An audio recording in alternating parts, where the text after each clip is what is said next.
नमस्कार, आवाज इंडिया में आप सभी का स्वागत है। मैं हूं सीमा। महाराष्ट्र के लातूर जिले के उदगीर शहर में पिछले 2.5 साल से पुलिस की नाक में दम करने वाले चोर अब पुलिस की गिरफ्त में आ गया है।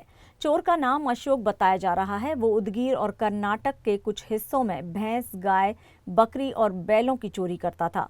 उदगीर पुलिस को जानकारी मिली कि अशोक शहर में सक्रिय है और रेलवे स्टेशन पर देखा गया है।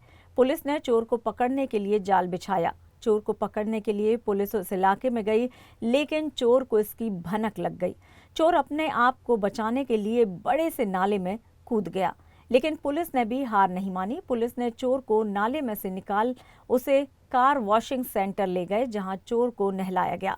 आपको बता दें कि अशोक लातूर जिले के उदगीर में घरेलू पशुओं की चोरी करता था। वो कई वर्षों से इस काम में सक्रिय था। पुलिस ने जाल बिछाया और उसको पकड़ लिया। पुलिस की इस कार्रवाई से अब आसपास के इलाकों में चोरी की घटनाओं में कमी आएगी। अशोक के खिलाफ आगे की कार्रवाई पुलिस कर रही है। उदगीर ग्रामीण पोलीस स्टेशनला 7/24 हा म्हैस चोरीचा गुन्हा दाखल आहे। आमच्या पोलीस स्टेशनला जवळपास 2024 मध्ये एक 5 गुन्हे म्हैस चोरीचे, जनावर चोरीचे दाखल आहेत। त्या संबंधानं आम्ही आमचे डीबीचे अंमलदार जे आहेत ते माहिती काढत होते आणि त्याप्रमाणे आम्हाला अशोक नावाचा जो 2.5 वर्षापासून सापडलेला नाही असा एक गुन्हेगार आहे, जो सराईत म्हशी चोरणारा आहे, त्याचा आम्ही शोध घेत होतो। गुप्त बातमीदारामार्फत आम्हाला माहिती मिळाली की सदरचा अशोक हा उदगीरच्या रेल्वे स्टेशनवरती आहे आणि त्याबरोबर आम्ही सापळा त्या ठिकाणी रचला, परंतु आरोपी हा सराईत आणि चपळ असल्यामुळं तो त्या ठिकाणी पळत जाऊन रेल्वे पट्टीच्या बाजूलाच असलेल्या समतानगरच्या परिसरामध्ये एका नालीमध्ये जाऊन तो लपून बसला।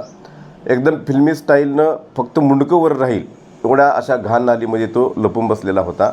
परंतु पोलिसांनी, आमच्या डीबीच्या अंमलदारांनी पुन्हा त्याचा बारकाईने शोध घेतला असता तो त्या ठिकाणी आम्हाला मिळून आला।